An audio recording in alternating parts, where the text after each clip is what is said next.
Hey folks, Rob Daniels here for the movie, TV, and video game soundtrack program Visions in Sound. I can be found every Saturday morning 12 to 2 a.m. on Mix 98.5, and if you miss a show, which hey, does happen, you can also find me online at visionsinsound.ca. Well, here we are, continuing saga of 25 years and beyond. And this week, I have something very unusual for you.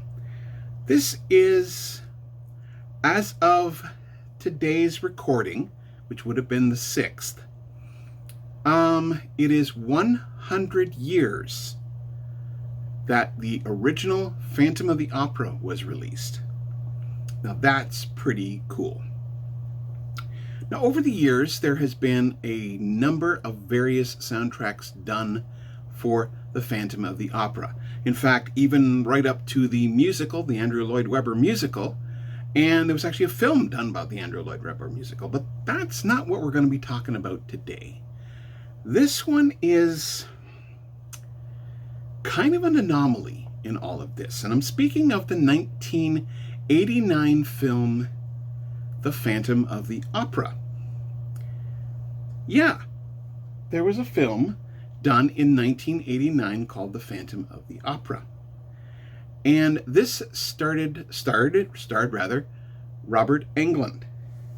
And Robert Englund was, of course, as you well know, Freddy from the Nightmare on Elm Street films. But he was also a well-known actor as well. He first appeared in V, the V and V: The Final Battle. So he was there. He had this comedic timing. He was very, very well known. So to have him portray the Phantom of the Opera in 1989 was pretty huge. Now, one has to remember that 89 was also huge. And I think the reason why this film got lost... Oh, and you might hear every once in a while a little chirp or a little meow. Well, I now have a new little companion. She is roaming around the studio. Her name is Galadriel, and she is a little sweetheart. And she may join me. She may not. It all depends on how she is. I'm not going to force her to be on camera, but if she wants to be on camera, then she can be. And that is what I'm going to say. So getting back to the 89 Phantom of the Opera. This is a very interesting film. And of course, the term Gothic comes into this. And it's very much a Gothic film. Here is a little clip to have you kind of look at the style. And you'll notice that it is very Batman-esque in its approach. Are you going to kill me now? Everyone dies. I only choose the time and place for a few. When do you choose for me?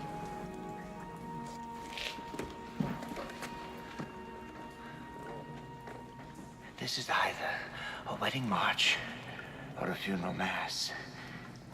You decide which.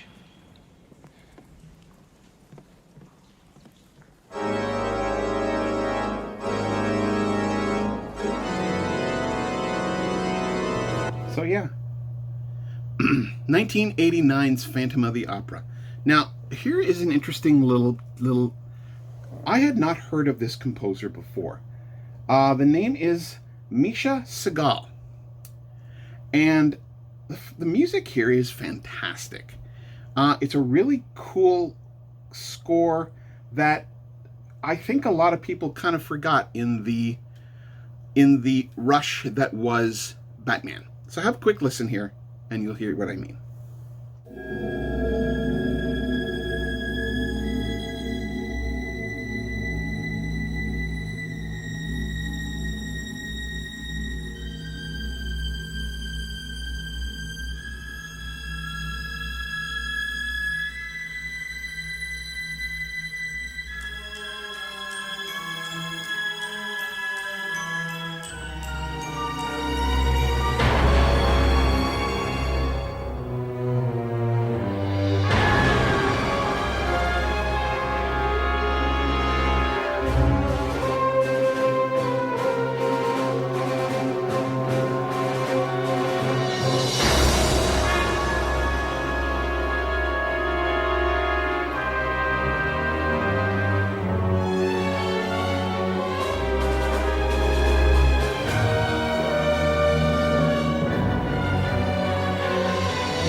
So yeah, there's that. This is some really good stuff. And for me, it's one of those scores that has this atmospheric feel to it. It's very it has a very Batman-esque gothic feel to it. Now, obviously the two films were not shot in the same time, at the same time. Or sorry, obviously the films were shot at the same time, so there's very little maybe a bit of cross-pollination here, but you listen to the score and you get that feeling. So have a listen to a few more tracks, and then I'll be back and we'll talk a little bit more about Phantom of the Opera.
So yeah, Phantom of the Opera was kind of came and went, but it was one of those films that could have possibly had a sequel.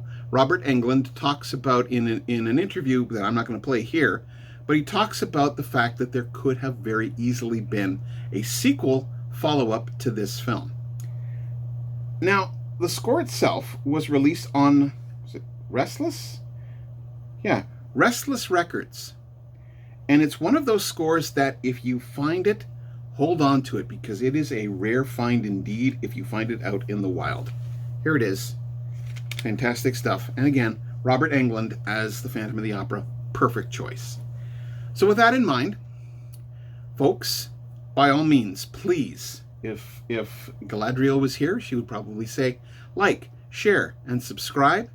And also, if you are interested in any of the film, television, or video game music that I do play on my show, join me every week on Visions in Sound, 12 to 2 a.m. every Saturday morning on Mix 98.5. And if you are so inclined, you can go on my website. If you missed the show, which, hey, like I said, does happen, you can go on visionsinsound.ca. I am also on Blue Sky these days at visionsinsound.bsky.social. And you can also find me on GoodPods, a downloadable app for your phone or other type devices. And I can also be found on many of the other podcatchers out there, including the likes of Apple Music. But if you're having some thoughts that may be a little bit on the darker side, then by all means, call 911 for immediate help. You can also try dial or text 988 for the Suicide Crisis Helpline. You can also try 1-844-HERE247 and HERE247.ca. They all offer ways of getting help if you or someone you know may be suffering from mental health issues. So yeah, get out there and find these unusual scores, because there are composers out there that are worthy of your time. And with that in mind, have yourself a great day with Gimli always watching, and Galadriel, hopefully she'll be on camera soon. Bye for now. Some stories have so great a power that with each new generation, they are reborn. There's a feeling, a passion. But it had to come from somewhere. This was no phantom. Ghosts do not skin their victims. This is the work of an artist. We will make music that the world will love forever. Take the last step to me. You are the angel. You are my voice. I feel him and I hear him. I don't want this feeling ever to go away. The Phantom of the Opera, the all-time horror classic, The Phantom is real. It has a name. is now a major motion picture. You love the music. I am the music. A lot of people are dead, Mr. Dutton, and the murderer is in your house. Someone is doing murder in Christine Day's name. Our souls are one. No! Robert Englund is You're him, aren't you? the Phantom of the Opera. The Phantom of the Opera. Only love and music are forever.